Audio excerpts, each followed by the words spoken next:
Hi everyone, आज आपण start करणार आहोत कल्पस्थानाचा पहिला अध्याय. ओके, तर सगळ्यात प्रथम म्हणजे कल्पस्थान जो आहे, ओके, तिचं प्रयोजन काय आहे की व्हाय there is कल्पस्थान in Charaka Samhita. Okay, आता तुम्ही जर कधी सिक्वेन्स बघितला असेल, चिकित्सा स्थानानंतर काय येतो, कल्पस्थान येतो, कल्पस्थानानंतर शेवटमध्ये सिद्धिस्थान येतो. आता या सगळ्यांचे काही लिंक आहे. ओके, आता तुम्हाला माहिती आहे, चिकित्सामध्ये प्रामुख्याने कोणताही डिसीज असो, आपण शोधन चिकित्सा करत असताना वमन आणि विरेचन प्रामुख्याने पेशंटला करायला लावतो ॲज पर द व्याधी. ओके, आता वमन आणि विरेचन करत असताना आपल्याला काही द्रव्यांचा उपयोग करावा लागतो. ओके, पण त्या द्रव्यांचा उपयोग करत असताना आपल्याला सहाय्यक द्रव्य पण लागतं. ओके, आता पहिली गोष्ट सहाय्यक द्रव्य लागत आहे. दुसरी गोष्ट, सहाय्यक द्रव्य यांचा जो कार्य आहे, त्यांचा प्रयोग कसा करायचा, त्यांचे प्रकार किती व योग किती कसे कसे आहेत. ओके, हे सगळ्या ज्या गोष्टी आहे ते एकाच स्थानामध्ये दिलेल्या, म्हणजे कुठे दिलेलं आहे ते कल्पस्थानामध्ये. हा आहे एकंदरीत कल्पस्थानाचा प्रयोजन. शॉर्टमध्ये जर मी सांगितलं, कल्पस्थानाचं प्रयोजन म्हणजे काय की वमन विरेचन जे कर्म आहेत त्याला सहाय्यक द्रव्य लागतात. त्या द्रव्यांचं प्रयोग कसं करावा, गुण कसे, त्यानंतर त्यांचा योग किती, हे सर्व कुठं सांगितलं गेलेलं आहे तर कल्पस्थानामध्ये. ओके, तर आता सगळ्यात मोठं, जसं मी तुम्हाला सांगितलं की वमन आणि विरेचन. ओके, आता मग वमनाची व्याख्या काय आणि विरेचनाची व्याख्या काय. ओके, नॉर्मली जेव्हा आपण बघितलं वमन म्हणजे काय, तर श्लोक असा आलेला आहे की तत्र दोष हरणम ऊर्ध्व भागम वमनम. म्हणजे जर दोष ऊर्ध्व मार्गाने बाहेर पडत असतील तर त्या कर्माला काय म्हणतो आपण, वमन असं म्हणतो. सेम विरेचन कसं आहे, तर तत्र दोष हरणम अधोभागम विरेचनम. ओके, म्हणजे जेव्हा दोष आपण अधोमार्गाने बाहेर काढतो त्याला काय म्हणतो आपण, विरेचन म्हणतो. ठीक आहे, हे झालं. पण एक लक्षात ठेवा, कल्पस्थानामध्ये ना विरेचनची आणखी एक व्याख्या सांगितलेली आहे. ओके, जेव्हा दोष आता झालं की ऊर्ध्व मार्गाने गेलं तर वमन, अधोमार्गाने गेलं तर विरेचन.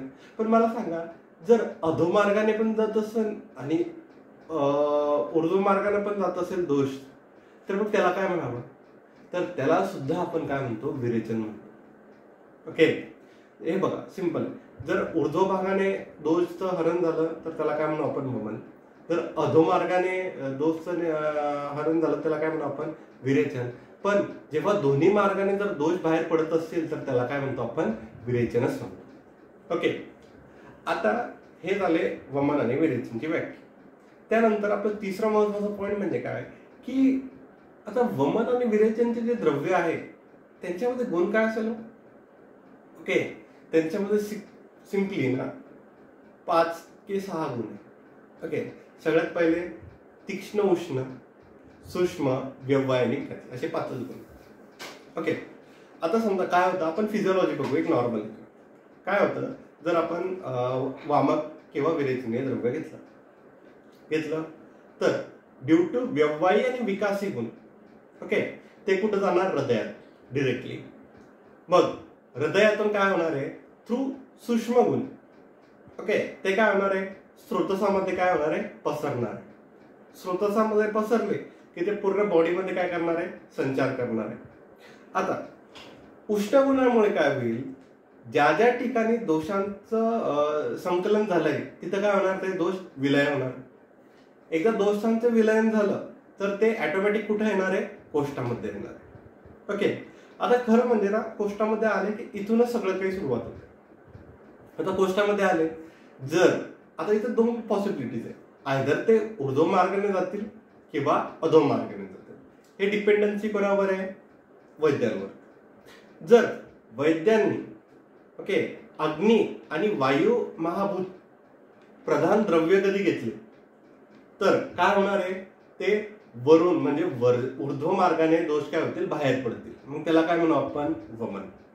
आणि जर वैद्यांनी जलमहाभूत आणि पृथ्वी महाभूत प्रधान द्रव्य कधी घेतले तर मग दोष काय होणार आहे, अधोमार्गाने बाहेर पडतील. मग ते काय झाले, विरेचन. ओके, सिंपल कळलं. बघा, व्यवहाय आणि विकासी गुणांनी काय होईल की जो आपण द्रव्य घेतलेला आहे तो डायरेक्टली हृदयापर्यंत जाईल. सूक्ष्म आणि तीक्ष्ण गुणांमुळे काय होईल, तो पूर्ण शरीरामध्ये पसरेल. उष्ण गुणामुळे काय होणार आहे, जिथं जिथं दोषांचं संकलन झालं आहे, ओके, मग तिथं काय होणार, ते विलयन होणार, द्रवभूत होणार आणि कुठे येणार, कोष्ठामध्ये. मग पॉसिबिलिटी दोन, आपल्याला करायचं काय, की वमन करायचं की विरेचन करायचं.